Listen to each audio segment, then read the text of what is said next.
आमच्या घराच्या समोर ना एक पापडीवाल्याच्या शेंगांचं झाड आहे, तर त्या ताईंनी मला थोड्याशा शेंगा आणून दिल्या होत्या. तर म्हटलं चला बनवूया आणि त्याची रेसिपीसुद्धा तुमच्यासोबत शेअर करूया. सर्वप्रथम शेंगा निवडून घेतल्या आणि धुवून घेतल्या. त्यानंतर शेंगांसाठी मसाला तयार केला. हिरवी मिरची, शेंगदाणे आणि लसूण हे छान मिक्सरमधून ओबडधोबड काढलं. त्यानंतर कढईमध्ये थोडं तेल टाकून त्यामध्ये जिरे आणि हा मसाला छान परतवून घेतला.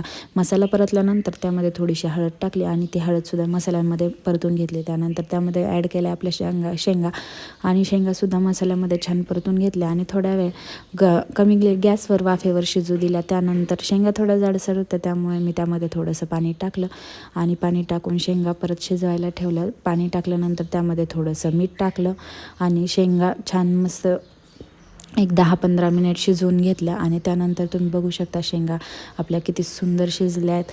ह्या शेंगांना आम्ही नाचणीच्या भाकरीबरोबर खाल्ल्या, खूप सुंदर लागल्या. तुम्ही पण आवडल्या असल्यास ट्राय करून पहा आणि चॅनललाही सबस्क्राईब करा.